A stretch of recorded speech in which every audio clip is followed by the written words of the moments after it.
आइए यहाँ एक सवाल देखते हैं। एक व्यक्ति की मासिक आय और व्यय का अनुपात 17:14 है। उसकी मासिक बचत रुपया 12,000 है। यदि उसकी मासिक आय में रुपया 10,000 की वृद्धि होती है और व्यय में 2,000 की कमी होती है, तो आय और व्यय में अनुपात ज्ञात करो। कैसे हम ज्ञात करेंगे? यहाँ पर हमको आय और व्यय का अनुपात दिया हुआ है, लेकिन बचत का अनुपात नहीं दिया हुआ है। तो सबसे पहले हम क्या करेंगे? बचत का अनुपात निकाल लेंगे। आय अनुपात व्यय अनुपात में हम क्या करेंगे? बचत करेंगे। आय कितना है? 17।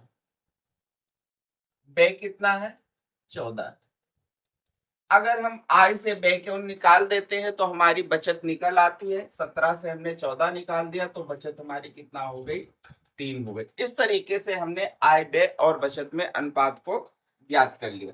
अब आइए, अब कह रहा है कि उसकी मासिक बचत 12,000 रुपए है।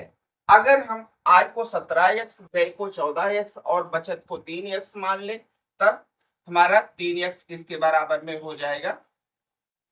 12,000 के बराबर में हो जाए। आइए x की वैल्यू निकाल लेते हैं। x बराबर हमारा कितना हो जाएगा? 12,000 और बटे का 3, ये रुपया 4,000 हो जाए। अब देखिए, अब आपकी आय कितनी हो जाएगी? आय, अब आय बराबर कितना? 17x। 17 और गुणे में हम 4 कर देंगे तो हमारा कितना? 4,000 कर देंगे तो हमारा कितना हो जाएगा? रुपया 68,000 निकल आएगा। व्यय निकाल लेते हैं। व्यय हमारा कितना है? 14x है, तो 14 गुणे में 4,000 बराबर में कितना हो जाएगा? रुपया 56,000।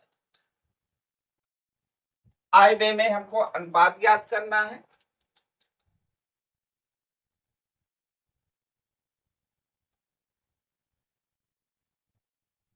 कब अनुपात ज्ञात करना है? यदि आय में 10,000 रुपए की वृद्धि होती है और व्यय में 2,000 की कमी होती है। आय कितना है? अभी 68,000 है। 10,000 की वृद्धि हो गई तो कितना हो गया? 78,000 हो गया।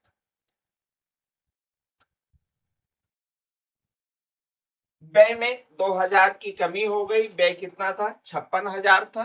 2,000 की कमी हो गई तो कितना हो जाएगा? 54,000। 3 जीरो इसकी काट दी, 3 जीरो इसकी काट दी। आइए इसको हम काट लेते हैं। किससे काटेंगे? 3 से काट लेते हैं। 3 दूनी 6 और 3 छक 18 हो गया। और ये 3 एकम 3 और 3 अठ 24 हो गया। अब ये और कटेगा। किससे कटेगा? 2 से काट लेते हैं। ये 13 हो गया और ये कितना हो गया? 9 हो गया। कितना अनुपात हो जाएगा? 13:9। इस तरीके से हमको पता चल गया कि आय और व्यय में जो अनुपात होगा वो 13:9 होगा।